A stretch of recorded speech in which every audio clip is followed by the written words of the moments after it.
In this video I'm going to show you how to backstitch. So backstitch is generally used to create straight lines or to outline or edge things. You can go vertically, diagonally, horizontally across the fabric. I guess the main thing to remember is that you actually want to try and go through a hole rather than the fibres of the fabric.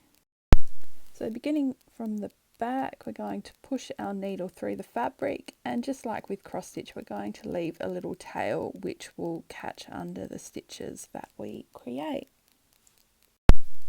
So with back stitch, we stitch backwards, as the name suggests. So rather than going forwards to the right, we're actually going back to the left. So I'm going one square over to the left, I'm pushing my needle through to create a little horizontal line.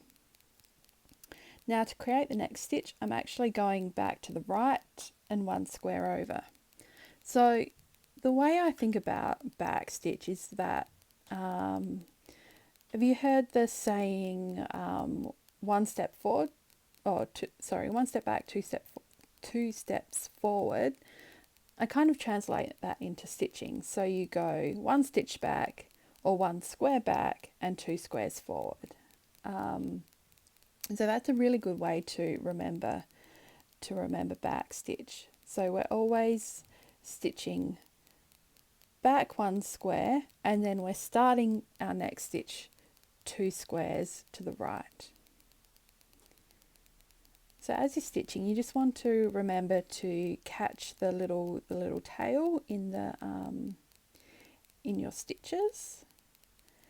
So here you can see I'm stitching square by square. You don't need to stitch square by square. You could go 2 squares, you could go 3 squares. It's totally up to you.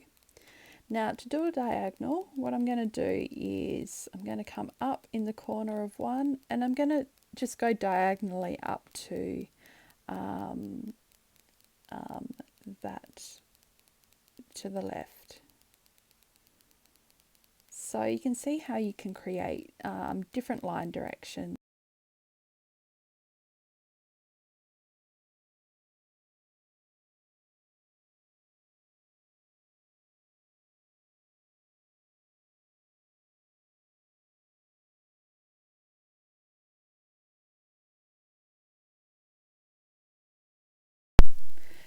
To finish this off, we're just going to turn over. You can see that I didn't secure my first stitches, but to secure the end of the thread, I'm just going to wrap it around my previous stitches.